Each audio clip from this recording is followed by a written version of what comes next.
Good morning, Interbet fans, and welcome to the preview for Turffontein on the stand side. We got the big race day today, 31st of October, a number of carryovers which we're going to get involved in and try and give you the best information you can get. A little earlier this morning, our preview, but got things to do and days to get ready.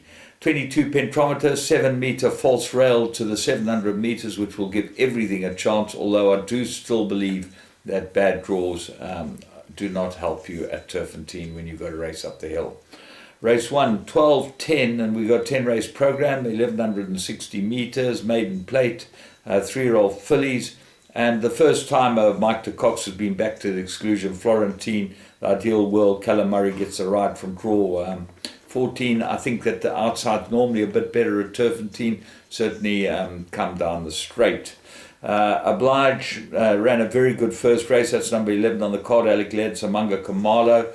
And then Sweet Future didn't run badly first time out as well. So of the horses that run, they look like they've got chances. But the first race is a race you've just got to watch your betting. Race 2, maiden plate, 3-year-olds, 1160. Mike de Cox Al Qasim is beautifully bred by Captain Al out of Garibaldi, a very fast mare. This should be lightning. And Callum Murray rides it for the stable. And if he's fitting well, watch him go down. He's got to be a big runner. The money's come for Sir Veracenters, owned by our friends the Besters in Australia. And Alec Laird trains it for Samanga Kamalo. So have a close look at this one. Love Lies, number 10 on the card, Warren Kennedy. For Paul Peter has run very well. Bold Jazz, much improved last time, as did Battle Force. So another difficult race. Race 3 on the card, 1600 meters, maiden plate, 3-year-old fillies.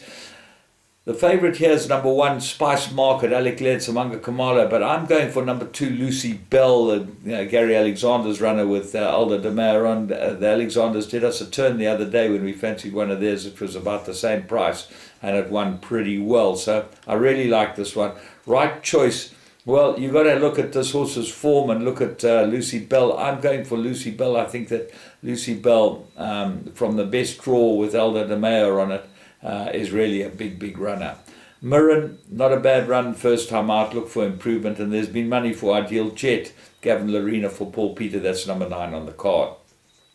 Race 4, the Princess Charlene Starling Stakes, 1400 meters, and I think there's absolute 3 horses. Ecstatic Green I think is a really good filly. Does she get 7 furlongs? That will tell today, and from the bad draw, she is beatable. And I think a stable companion, Caraluma, looks like the right horse with Gavin Lorena aboard it, although Lyle has taken the ride on Ecstatic Green. Sean makes up his mind. He knows which ones he's going to put on, who's going to ride which horses, and he's pretty good at doing that. So have a very close look at Caraluma as well with Gavin Lorena on. Due Diligence to me looks like the big danger to both of them. Certainly with the blinkers on, needed his last run, and I think that's got a huge chance in a race like this.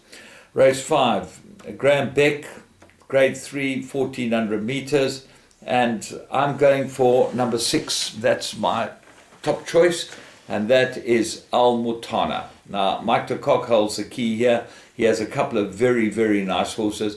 Al Mutana is not the favourite. Malmoose is a favourite, number 2 on the card, but I'm going with Al Mutana. I think he's the right horse. I was very impressed with him, and he subsequently beat the Greatest Stakes winner. Absolutely massacred him. So if he's fit and well, he's going to be very hard to beat. Sean Terry has a number of horses with chances as well in here. The Voya might be the best of them with Grant Fanica aboard, although you've got to have a very close look at Catch 22, Forever Mine, Mike de Cock's other runner. Willow Express, they're all big prices, but I'm going with Al Mutana in race 5. Race 6, ready to run Cup, 1400 meters. Top choice is MK's Pride, specifically because he has the best of the draw of the horses that are up in the betting, which look like the horses with the best chances. But he's got to beat War of Athena and Afternoon Tea. The 2 fillies I think will run extremely well. War of Athena's got to overcome a 15 draw, which to me is very difficult in these type of races. Set weights races, I think that the draw is vital. And Sonic, if they was drawn better, that would be my top choice. I was very impressed with the way it won first time out. I didn't mind its second run, and I think it will run really well here. So they look like the ones that will fight it out. If you're going to put in another horse, put in the Cop, Gary Alexander's run. I think this will go extremely well. Race 7, Charity Mile, 1600 meters. Sean Terry, he's got the key here. Terra del Fuego and Cornish Pomodoro, they look like the two, but Terra del Fuego's got to give Cornish Pomodoro 8 kilos. That might be beyond him. Lyle Hewitson rides Cornish Pomodoro. That might be the key, although Gavin Larina's ridden Terra del Fuego a number of times. Zilzel, he's an interesting horse, this horse. He's drawn badly, but he does come off a rest, a long rest. And that's not in his favour, although he has run well off a rest, so take that into consideration. I think Rivers Town from the Paul Peters stable, number 4 on the card with Pierre Stradham, is the big danger to Sean Terry. The blinkers are on You Can't Hurry Love, take note of that. Hero's Honour is a horse that I'll definitely put into my trifectas and quartets. And Asterix and Victoria Page both come into the race with some sort of chance, but all in all, it's not that easy. Crown Towers comes up from Durban. I can't see him winning, not with this weight. I don't think he can give Cornish Pomodoro 3.5 kilos. And certainly he looks like he's got a big job in this field. Race 8, Yellowwood Handicap, 1800 meters. I'm making 2 horses. Shivers, big runners. 14-1, Dory Sham's runner with Pierre Stradham. And I think this is a tremendous each-way horse, and I'd really have a good look at this each-way. And then obviously, let me get my other sheet here.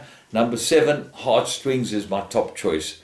Drawn reasonably. Warren Kennedy aboard it, I think, best distance for her. She's got a huge chance. The favourite's Dance Class. She's coming up against them now, and I know that on the Heartstrings form, I don't think that she can possibly beat Heartstrings, and to me, Heartstrings will beat her. What are the rest of them? Invisible, holds 4, which is Keep Smiling, so that might be the best of Sean Terry's runner, and Strad Statal has got some sort of chance. Race 9, Golden Loom, 1000 meters, very difficult race indeed. I had a very close look at Mombella. This horse loves coming off a rest, and he's had 3 very good wins over the course, over the distance. So he's a really live wire in this race. Lyle gets to ride him. Don't leave him out of your play. Bold Ransom and Captain Hindsight, the 2 4-year-olds, I think they've got huge chances, these 2 horses, and they look like they'll fight it out. They're both double-figure digit in the betting. Your favourite is Gallic Princess. The money's come for her. Gavin Larina. She might be better over 6 furlongs, this filly. 1000 meters, it will be interesting to see how she goes. And Bohica, also the same question. Well, is he not better over 6 furlongs? So they might just be beaten by the 2 speedballs, Captain Hindsight and Bold Ransom. And that will be the key. The last 200 meters will see the whole race unfold. Let's move on to race 10, which is the Java, 2,400 meters.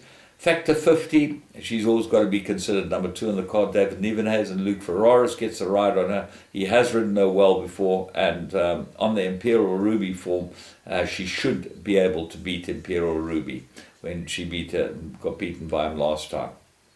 What are the rest of them? Snow Palace might be the best of Corno Spice's runners, and I think Pierre Stradham might have a very big day today, riding a couple of outsiders, but he's got some very nice rides.